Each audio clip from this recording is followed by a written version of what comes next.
दे परमाणु बम फूटलो बगल वाला देखा एकरा का हो गइलो बेगारी हम मर गइलो रे। आदमी उठाना पड़ता है जैसे गोबर उठाता है। चलो हो चाचा, यही दो गो मेन तबाही मचाते हैं। बिल्डिंग वगैरह को क्या करती है, गिरा देती है। बाल बच्चा जो होगा उसके अंदर अपंगता आ जाएगी। ये खतरनाक क्यों होता है, जैसे ब्लास्ट करता है ना, ये ससुरा अगर अनकंट्रोल हुआ तो बनेगा एटम बम। क्या बनेगा, एटम बम। इसमें रेडिएशन बहुत खतरनाक निकलते हैं। इसमें 3 रेडिएशन जो नुकसान करती हैं सब। ये खतरनाक क्यों होता है, जैसे ब्लास्ट करता है ना, जैसे मारेगा ब्लास्ट करेगा सबसे पहले यहाँ पे, तो इसमें इसके साथ कई सारी चीजें आने लगती हैं। सबसे पहले निकलेगा ससुरा एक्सरे। क्या निकलेगा, हम लोग 20 रोंटजन के एक्सरे को बर्दाश्त कर सकते हैं। एक्सरे का मात्रक रोंटजन होता है। ये फिजिक्स में पढ़ा दिए थे, वेब चैप्टर में याद कीजिए, पढ़ा दिए थे ना। तो रोंटजन होता है, हम 20 रोंटजन झेल सकते हैं। 20 रोंटजन पे भी बहुत नुकसान करता है। डॉक्टर हम लोग का 6 रोंटजन पे क्या करता है, एक्सरे कर। यहाँ ससुरा 250 रोंटजन निकलता है। हम लोग कितना झेल सकते हैं, आई कितना निकलता है, मारेगा आपका, हड्डी गला देगा। यहाँ एक्सरे लगेगा ना तो आपके शरीर के अंदर का सारा सिस्टम काम करना बंद कर देगा। तो एक्सरे और दिखेगा ही नहीं। एक्सरे आप कहेंगे ओ दे परमाणु बम फूटलो बगल वाला देखा एकरा का हो गइलो बेगारी हम मर गइलो रे। दुना मर के अपने आत्मा से बता देखता हमारे शरीर में दूर से कैसे लगतो संजय ने अचानक। तो वो दिखता नहीं है आपको।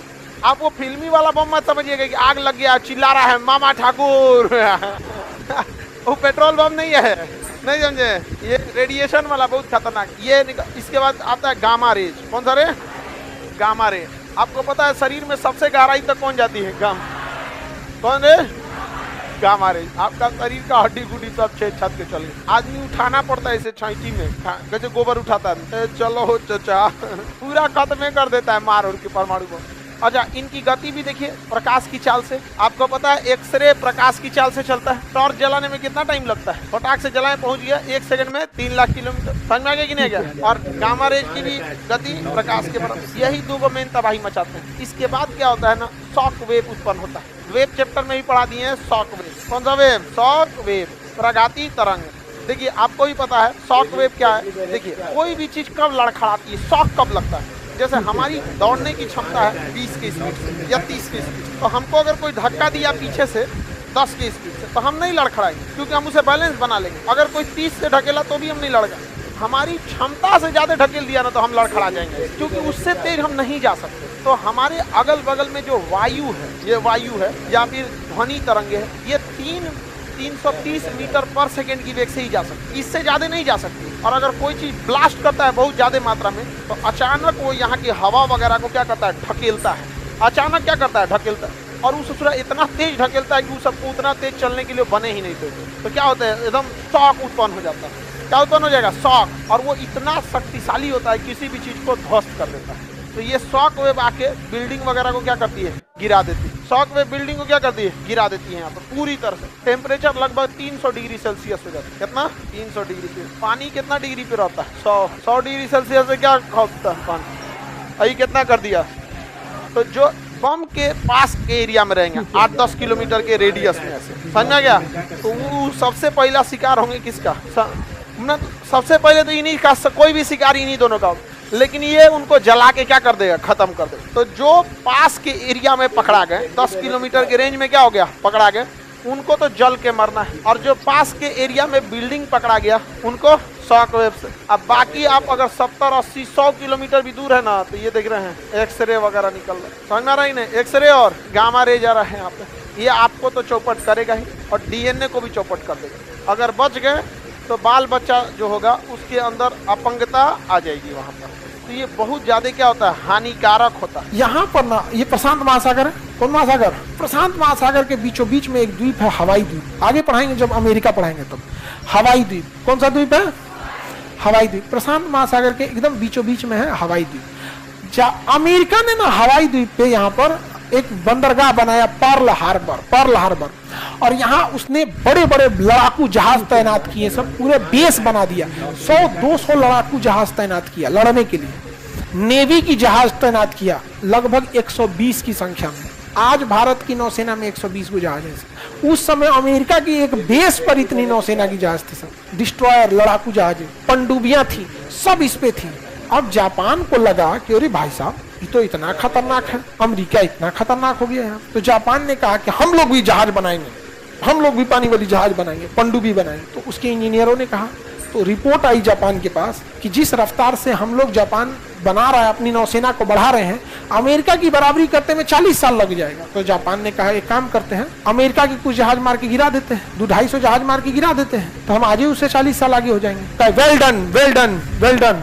जापान वालों ने क्या बोला? वेल डन, गजब प्लान बनाया। 1 घंटा में प्लान बन के रेडी। और 1 महीना का टारगेट दिया गया, कहा गया कि जब अमेरिका को तबाह कर देना है, अमेरिका को तबाह कर देना। अमेरिका का सबसे ज्यादा जहाज कहाँ था? Pearl Harbor. पर्ल हार्बर माने बंदरगाह, पर्ल हार्बर वो कहाँ था? हवाई द्वीप पर। ये पूरा द्वीप और उसमें एक छोटा सा बंदरगाह पर्ल हार्बर। तो डिसाइड हो गया इसी को मार के गिरा देना है। जापानियों ने अपनी नौसेना लेके चल दी है सब। अमेरिका से कोई झगड़ा नहीं है, कोई कुछ नहीं है, कोई विवाद नहीं है। जैसे हम लोग का अभी मान के चलिए ब्राजील से कोई दुश्मनी है, कल को पता चला कि भारत ने ब्राजील पे परमाणु बम मार दिया, पूरा लेके जापान चल गया पर्ल हार्बर पे। इन लोगों को कुछ आते पते नहीं है। और जापान में ना यहाँ पे लड़ाकू जहाजें उड़ान भरी और सबको फिक्स था कि कौन जहाज जाएगी और किस जहाज पे बम गिराएगी। धड़ाधड़ सुबह 7 बजे से बम गिराना चालू किया सर, और 10 बजते बजते पूरा पर्ल हार्बर तबाह कर, खत्म हो गया, पूरा तबाह कर दिया पर्ल हार्बर। अमेरिका कह रहा है कि काहे मारा रे? तो जापान ने कहा कि तुम इतना आगे निकल गए थे, हमारा इंजीनियर कह रहा है तुम्हारी बराबरी करने में 40 साल लगेगा, हम आज तुमसे 40 साल आगे निकल, मार के गिरा दिए, तुम्हारी नौसेना खत्म। तो अमेरिका ने कहा तुम्हें इसकी कीमत चुकानी पड़ेगी। तो वहां के राजा तो हीरो ही तो कहा, I doesn't consider America is an important country. मैंने कहा अमेरिका को हम इतना इंपॉर्टेंट थोड़ी समझते हैं। और ये पूरा एरिया चाइना ने कब्जा कर दिया। ये पूरा एरिया किसने कब्जा कर लिया? जापान। अंडमान निकोबार भी कब्जा कर लिया, जापान ने कब्जा कर लिया यहाँ। तो सुभाष चंद्र बोस जापान से जाके दोस्ती कर लिया, कहे कि आप काहे मारने आइएगा, आप इधर बिजी रहिए, हमको हथियार दीजिए, हम मारते हैं अंग्रेजों को। तो सुभाष चंद्र बोस ने किसको मारा? अंग्रेजों को। यहाँ मार के ध्वजी उड़ा दिया। अमेरिका घुसियाया, अपने इंजीनियरों को कहा ये सुन रहे सब इंजीनियर, बड़का बम बनाओ। कौन बम बनाओ? बड़का बम बनाओ। अब 1950 तक बड़का बम बना देना है, 10 साल बाद बदला लेंगे, लेकिन बदला लेंगे। तो ऑपरेशन ट्रिनिटी चलाया गया और ओपेनहाइमर मूवी बनी है, ओपेनहाइमर। अब 5 साल पहले ही बमवा बना के तैयार कर दिया वहां का अमेरिका से। परमाणु बम 1945 में बना के रेडी कर दिया। तब अमेरिका गया यहाँ से, उड़ाया जहाज अपना, क्रॉस करके कहाँ पहुंचा? जापान पे गिराया एगो हिरोशिमा नागासाकी। कहा कि जापान अब बताओ कै साल आगे, बताओ कै साल आगे। समझा रहा है कि नहीं आ रहा है? जापान कम खतरनाक थे सही जापान वाले, हाँ बहुत ज्यादा खतरनाक। जापान, चाइना, ये सब हालांकि भारत के लिए अच्छा है तो अच्छा है, भारत के लिए खराब है तो खराब है। इंटरनेशनल लेवल में हम इंडिविजुअल का क्या ही मतलब बनता है। हम देश के लिए अच्छा है तो सही है, देश के लिए खराब है तो खराब है। एक समय था हमारी अमेरिका से दुश्मनी थी, आज दोस्ती है, कल फिर दुश्मनी होगी, बिल्कुल होगी। याद रखिएगा, चाइना तबाह होगा 2035 तक। 2035 तक रीजन क्या है? चाइना की इकोनॉमी टिकी है दिमाग पे नहीं, फैक्ट्रीज पे। अब भारत की इकोनॉमी टिकी है दिमाग पे। हमारे यहाँ फैक्ट्री कौन सी है? सब दिमाग से चला रहा है। कोई सॉफ्टवेयर बना रहा है, कोई जैसे हम लोग पढ़ा रहे हैं, लोग नहीं समझ, इंजीनियर, सॉफ्टवेयर इंजीनियर प्रोग्राम बना रहा है। हमारे यहाँ कोई कारखाना और खाना, उसकी इकोनॉमी टिकी किसके? कारखाने पे। हमारे यहाँ भी कारखाना लग सकता है, दिमाग चेंज होगा क्या?